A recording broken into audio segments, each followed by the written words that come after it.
Ladies and gentlemen, I'm Roscoe 2001. I'm also the moderator of a page called Bullying Sucks, Let's Kick Its Ass. And I'm also a 32-year-old man named Gary Joseph Massey.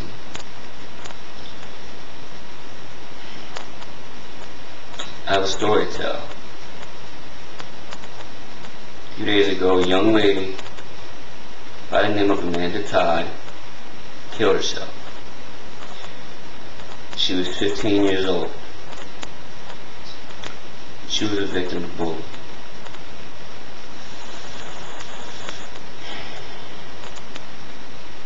There were many factors that I believe contributed to her death. One, the bullies themselves.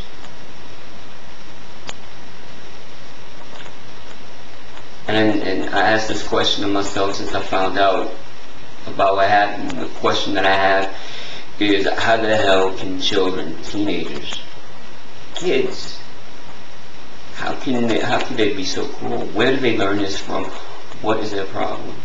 Why would they do this to torture someone? Which leads me to my second reason, which is the parents.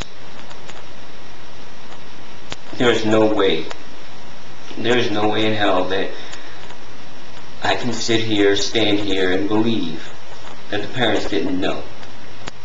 Not just the parents of the bullies, but I'm pretty sure that Amanda's parents could have done a little bit more, or could have done something sooner. But as parents of these bullies, how do you not see that your child is so deranged and is so ignorant and cruel and mean?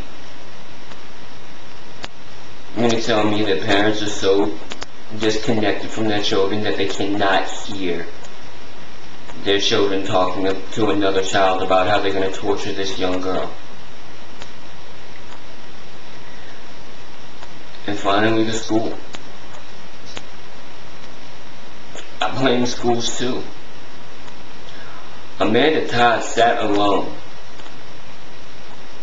in the library during lunch. We're supposed to be on this anti-bullying campaign. Watch for the signs of someone being bullied. Watch for the signs. There's a sign right there. Watch for the signs of a child who is depressed and could possibly commit suicide. There's one right there. Isolating oneself.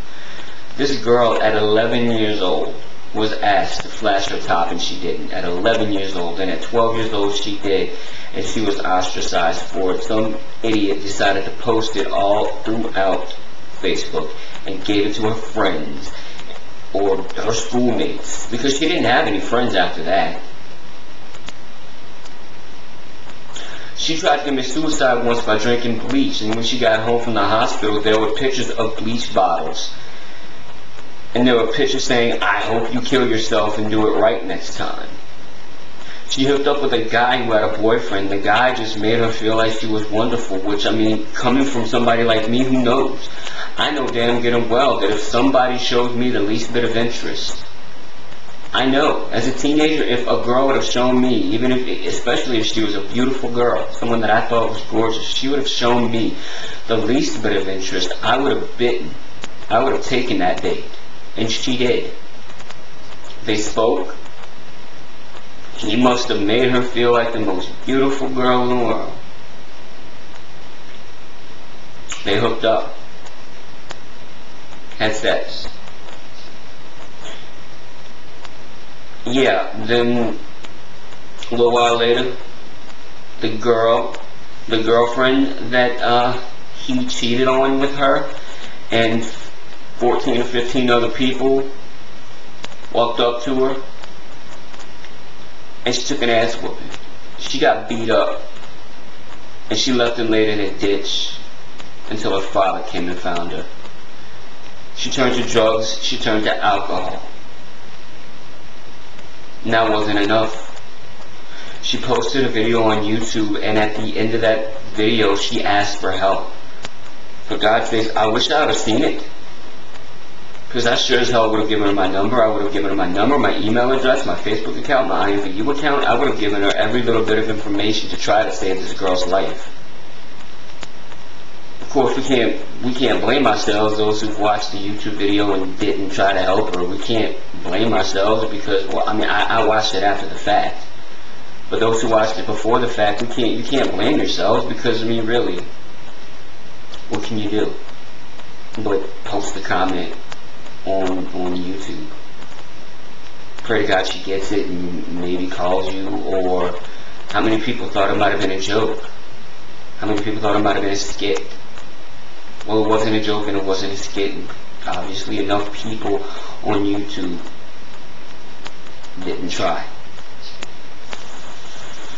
The thing is that we always think of the typical person being the typical victim of bullying is always the people with scars, the ugly people, the fat people, the gay people, you know, the retarded people, the strange ones.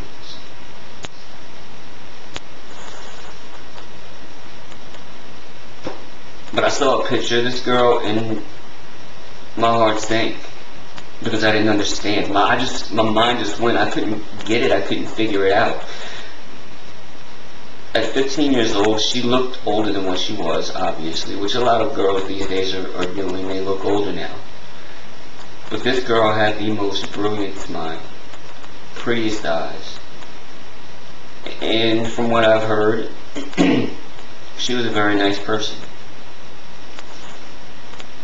I could be wrong.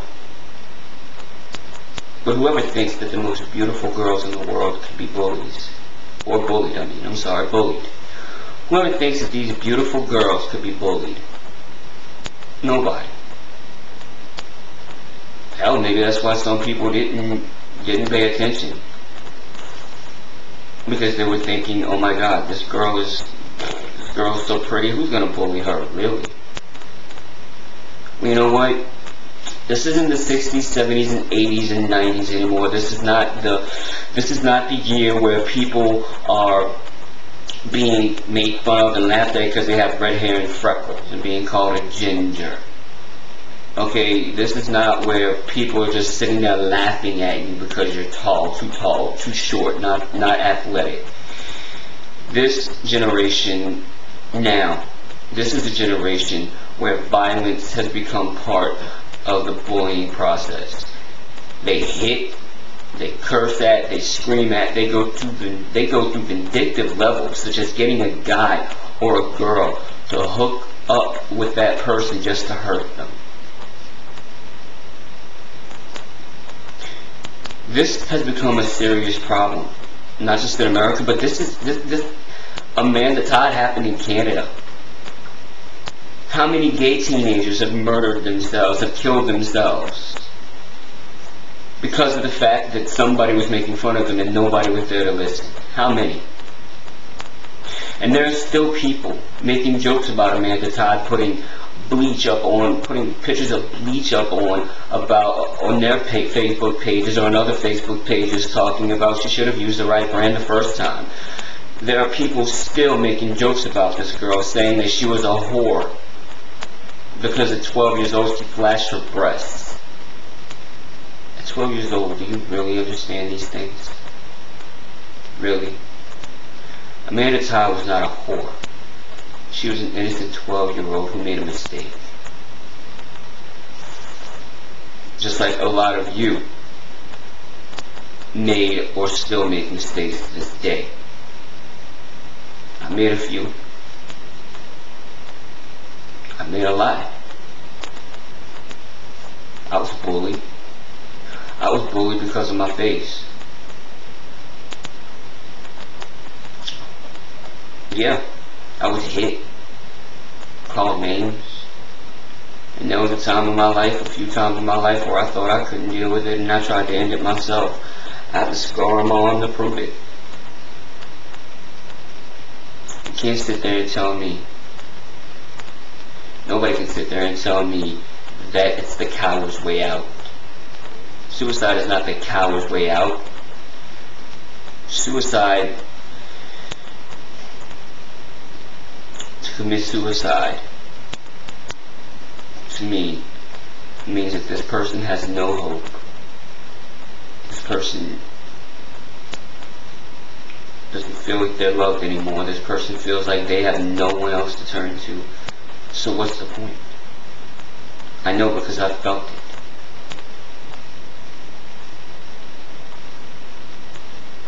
I've taken pills. Lay down in bed and hopefully, I was hoping I didn't wake up. When I woke up, I was pissed. There were many times in my life that I wish to God I had died as a child. And I'm sure that Amanda felt the same way at points in time. I never had help. Nobody helped me. I had to do it on my own. I had to figure out how to live through it on my own, but I was also older. I wasn't 15 when I wanted to do it.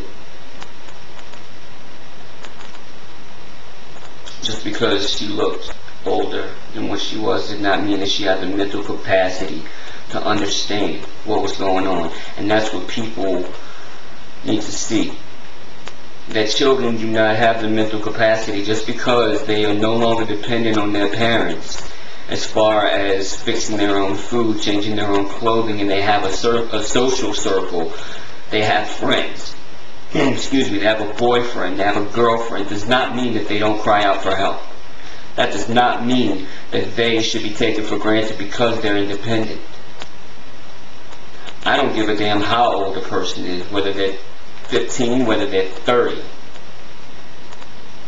There should always be someone there to help someone else. I don't care who it is. There should always be an outlet, someone to go to, someone who will not ostracize them and make fun of them because they cry, even if it's a man. I'm a man, I cry. You want to make fun of me? Guess what? I have a middle finger for you too. Amanda Todd could have been avoided. Many other kids could have been avoided. This bullying needs to stop. This ganging up on other children by children and teenagers needs to stop. And you know what? It needs to start with not just you, but you as parents. You need to teach your children not to do that. You as parents, you need to teach your children that if you're being bullied, to tell someone. Run to someone. Don't try to fight the battle on their own, because yes, they will lose. They will lose, especially if they're being bullied by more than one person.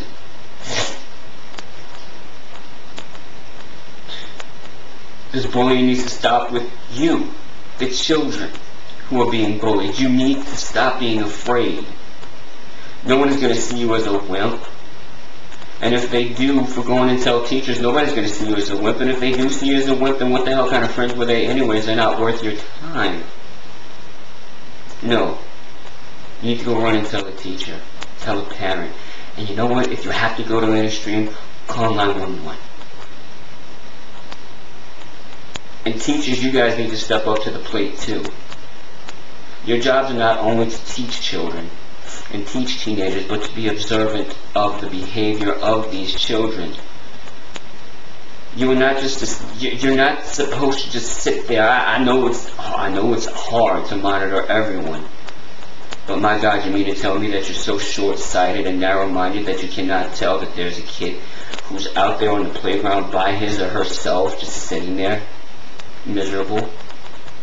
Why don't you just once in a while step out of your teacher shoes and become friends? And speaking of friends, you know what? It needs to start with you too, friends. You see your friend get bullied, you help. You get off your ass and you help. Because you know what? I would rather have my friend mad at me because I stepped in than have to go to a funeral and bury that friend because I wasn't there, I didn't help. I could say what is all I want. You know, what if I'd have gotten to YouTube and seen it? And seen Amanda Todd video and gotten to her in time and talked to her myself. I may not be the greatest person in the world, but for God's sakes, I at least will help someone when they need it. best as I can. I can't say any what ifs. Can't say why not. There's no question about Amanda Todd that I can ask, that anyone can answer concerning myself. But the people that are involved, they have a lot of questions. What if I'd have been there? What if my children would have been taught differently? This beautiful 15-year-old girl would still be here right now, along with many other beautiful 15-year-old girls, 16-year-old boys, adults who have taken their own lives. Everybody takes suicide seriously, because it is. Somebody tries to kill themselves, and it's, don't kill yourself. We love you. We care about you. You know what? Instead of waiting for the person to try to commit suicide, why don't you stop it before they try it? Figure out what needs to be done. Become active in your children's lives, in your friends' lives, in your students' lives. And those of you who are being bullied, become active in making sure it doesn't happen. I didn't. And I got bullied for 4 years in high school because of it. You know what? Amanda Todd may be gone. She won't be forgotten. She has 2 parents that'll never forget her. And I hope to God that those idiot bullies and that ass that decided to post her picture on the web, I hope to God they have nightmares. I hope to God their conscience eats at them until the good Lord above decides that it's enough. Senseless. And all I can really say is, rest in peace, Amanda. And let's stop this crap from happening again.